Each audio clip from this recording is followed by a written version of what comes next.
Okay, so we'll continue with our third host today, moving a couple of hundred, maybe a couple of thousand miles to Hungary. So this is Attila Toth from the Árpád Museum in Ráckeve. What was that? Thank you very much. So let's say now something completely different. I'm from a river museum, so I'm an archaeologist from the field of science, and I think science and art are not so distant from each other because, you know, in science, generally, scientists use data, compiling articles and so on. But the real science, which is not artificial intelligence science, but real personal science, is connected to the person of the scientist. How we ask, what we ask, why we ask, how we use the data. The same data, two scientists could compile in different ways. And I think this is the real human intelligence, the real human science. And this kind of freedom of the scientist is very close how the artists think and work, I think. And this could be the beginning of a new beautiful friendship.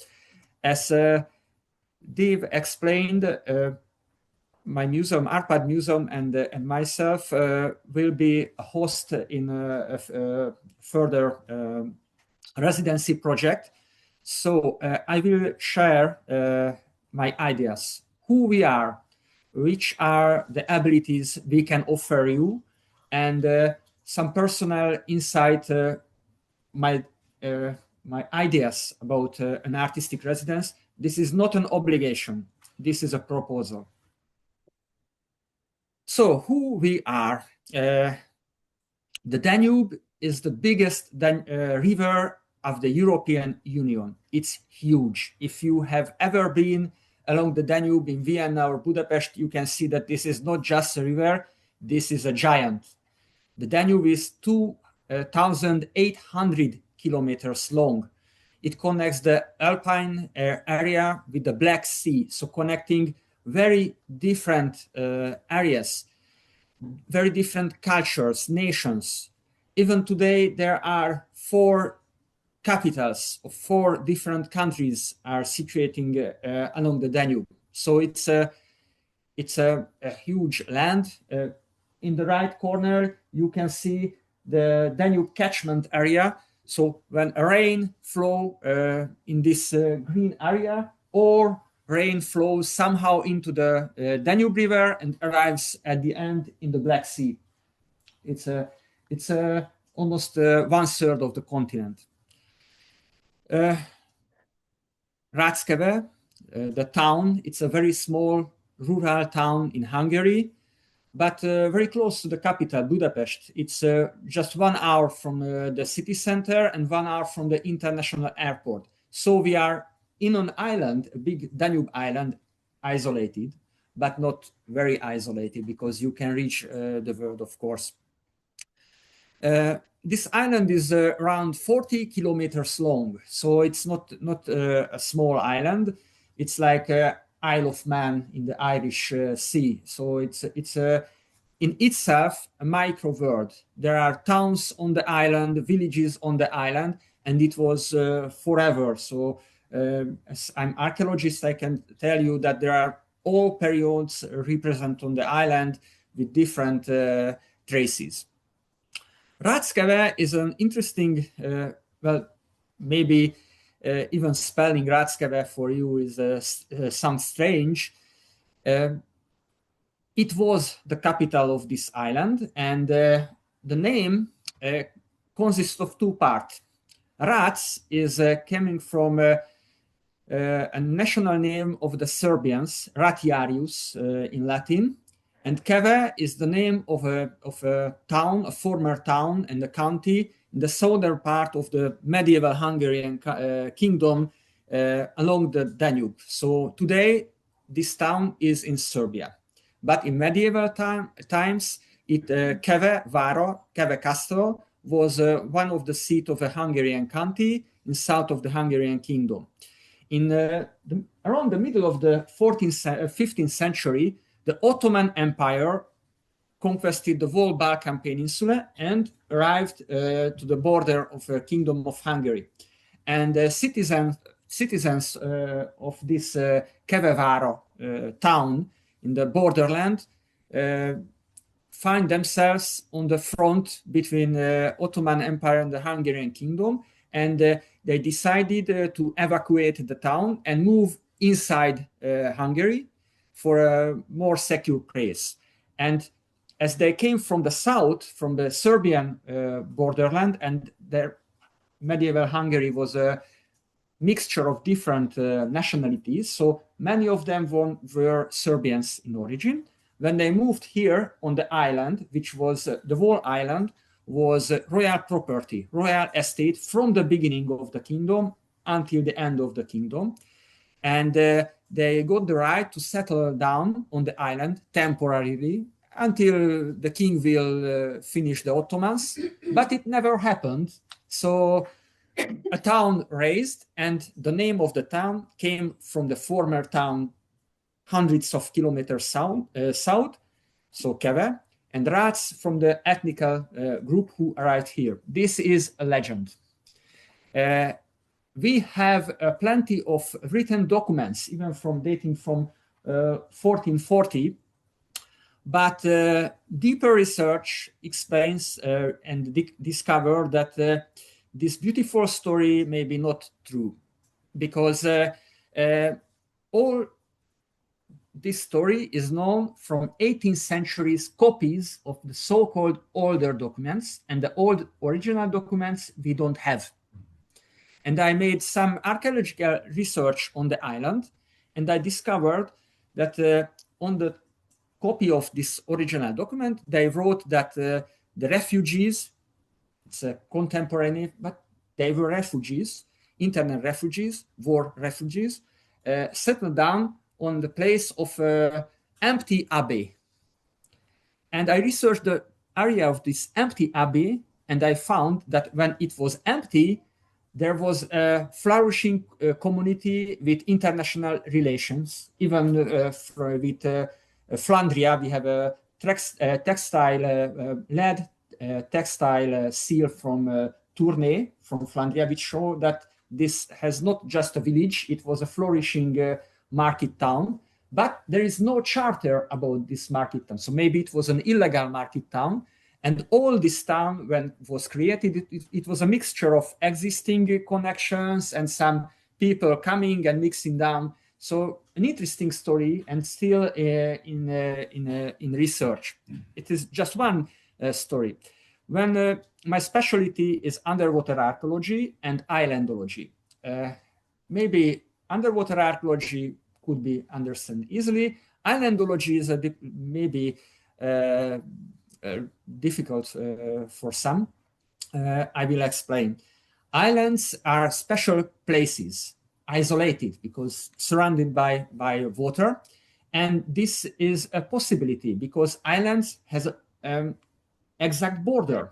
In feudal period or even prehistorical period, the border, where is the end of your land, was often a problem. In the case of island, no problem. And when we are researching a territory by archaeological methods, it's difficult how you limit your area of interest, which is the unit. And if you have an island, it's out of question because you have a border. Of course, it's not so easy. As you see this map right here, it's early 18th century map. Well, in this case, north is the right. Here is Ratskeve, the town.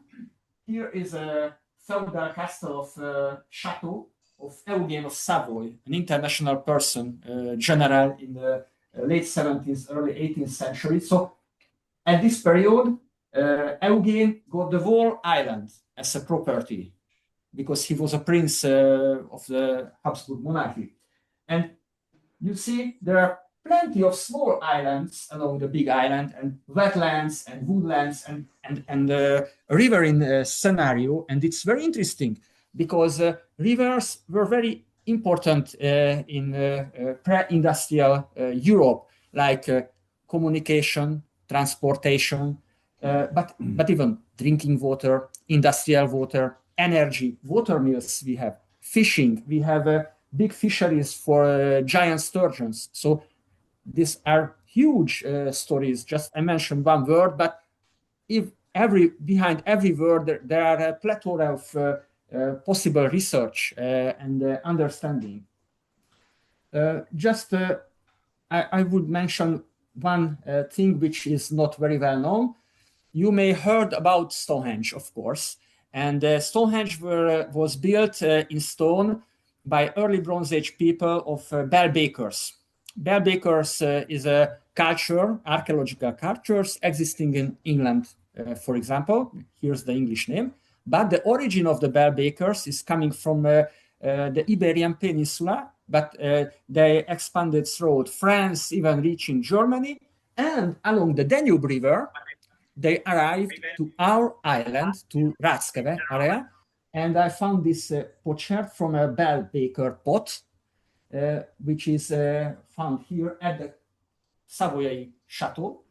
So layers above layers, history above history, shows the huge archaeological potential and connectivity of this island. So Danube means connectivity, but it is not along the Danube, the only connectivity. Other is across the Danube, because when you have islands, you have a huge river and you have a big island and small island. This offers you the possibility to cross the river, and in this case, this island helped to contact very different area. East of the Danube, there is the Great Hungarian Plain. From the beginning of the Bronze Age, we have nomad people living there with cattle and horses. On the west part, more Central European, more Western people, like Iron Age Hallstatt culture, which you discover in France and Germany and so on. And they reach the Danube. So, and even the Danube was the border of the Roman Empire. So we have a huge stories, not just local importance. This island has some clues for European history, for world history, and it is almost not explored, not known, because river islands are very often covered by dense vegetation. It's good for environment, but not good for archaeological research. So imagine an archaeologist in the early 20th century working in this river woodland. It's a nightmare. Now we have metal detectors. I can dive. We have side scan sonar. I can go to the river, so I can access to information which was not available before. And we are in the period of discovery. And I think this is a good for an artist to contact, because the artist could join in to a real new scientific discovery and could help us to tell the people what we are doing, how we are doing, because I'm diving in the Danube. Well, this is not the Danube, this is the Drava River. Drava River is more clean than the Danube, and the visibility is much better. This is the Drava River. In the Danube River, in excellent condition, I can see 50 centimeters, sometimes 80, but normally 40, 30 centimeters. So how to show the people what I found under the water? So it's a challenge, and maybe art can help us somehow to show the people how we feel when we are under the water, what we are found and what is it in. Another interesting story and characteristic for Ráckeve, so it's a possibility for you. We have a ship mill. Even most people don't know what is a ship mill. We have two ships, a big one and a small one. Normally, it was fixed by a big anchor or a wooden pile on the river. The two ships are connected together with beams, and there is an axe with a paddle wheel, and the ship is stopping on the river. The river is flowing. So the paddle will move, rotate, the axe will rotate, and in the big ship, there is a milling mechanism, free energy, renewable energy, and it's go back to late antiquity and medieval period. And these ship mills were very characteristic of the Danube and the Tisa and other rivers in Europe, and disappeared almost totally. In Ratskeva, there is a civilian organization. I can help to contact the artists with these civilians who are descendants of original ship millers and who rebuilt this ship mill, and it is in function. And even some part of the mill are made of part which were conserved by the families of the ship millers. So it's a beautiful story. I'm working on inland archaeology too. This is, for example, a medieval abbey on an island, a small island along the big island, where is a ferry today, and where was a ferry from Bronze Age, Roman period, medieval period. And you see a lot of people, mainly young people, they are volunteers. So we have a community supporting us, and this is also very interesting. Of course, if the artist is interested in these things, we can help the artist to join in to look what we are doing and how we are doing. Experiences with creatives and artists. Well, I have a good connection with Progression and former project Creamare. We have them, and today, these days with TIDAL ArtS, I worked with the Lighthouse project a little bit, and we will be a residence. We had a resident artist, he died, László Patai. He was a painter, and now we have Pinakothek picture gallery, where you can see his modern pictures, and there is a possibility to exhibit sculptures and paintings. And even this artist is very interesting because the connection of the artist and the community is very special. He painted the Catholic Church inside because it was destroyed in the Second World War. And when he painted the inside, in the north wall, the entrance of the church, he painted all the persons. They helped him to paint the church. So you can see engineers and municipality members like in a real Gothic medieval church where donors are painted. Yes. So my view, originally archaeology was nothing more just collecting art objects, relics and art objects. It's 18th, 19th century. Modern archaeology is much more investigation, not just collecting artifacts, but documenting connections and so on. For example, left side, you can see Pompeii, and there is a gentleman who is standing at the wall. Well, he is cutting out a fresco. And this fresco would be transported to the King of Naples, who may give it to another king in Europe. So you may find the Pompeii fresco in Netherlands, in London, in Paris, because it was gifted everywhere. So it's not archaeology, of course, but the object is archaeology. Antikythera shipwreck is a special because it's very early in the borderland of our underwater archaeology, because it was found by sponge divers, but art objects, and it was the beginning of the underwater archaeology. Well, in the Danube, we don't have treasure. We have treasure ships. I haven't found it, but we have the story of treasure ships. Maybe not with these statues, but we have wrecks, of course, and we have the mysteries, the story behind it. On the right, how ultramodern can be archaeological science. This is artists. These are the artists of the 5th century Athens, red figure vase painters. And this is a chart of a social network. Network science is a very new science, and you can search with this anything.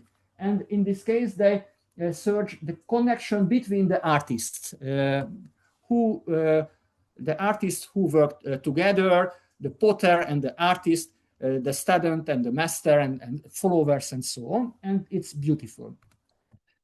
And last, influence of archaeology discoveries. I can mention the Piranesi, the discovery, rediscovery of antiquity, or Egyptomania, like in empire style in Napoleonic period, they imitated Egyptian style. But you can see the Pompeii on the Naples ceramic, or even the influence of barbarian Europe. And this is a real discovery of pie dwellings, prehistoric pie dwellings in Switzerland. And there is art on archaeology, like I don't want to cite Indiana Jones, but The Dig is, I think it's a bigger or better example, because it's not about the discovery, a little bit the background to understand what happened, but video games, and mention Agatha Christie, like his husband, Max Mallowan, was a real archaeologist in Mesopotamia, and when she participated in excavations. So in the Murder in Mesopotamia, when she describes how the excavation gone, it was a real description of Max Mallowan's excavation, not very scientific, but contemporary description. And this is art on archaeology. This is Fontana delle Anfora. Again, it's a modern fontaine, a modern art object, but inspired by archaeology. So this is just an offer. If you choose a Ratskava residency, we can investigate this kind of things. But if the artist is interested in birds or photographing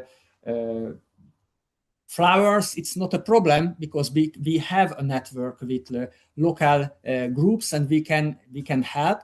But if you want to go deep in sociological problems and so on, I have to remember you that we speak Hungarian, and we can aid in some level for a translation. But if you want to speak with everyday people, language is a problem. Educated people can speak English, and there is a very strong German minority, indigenous German people on the island. So German is not a problem, and English for young people is not a problem. But well, it's your choice. Thank you very much, and see you at Rasteren.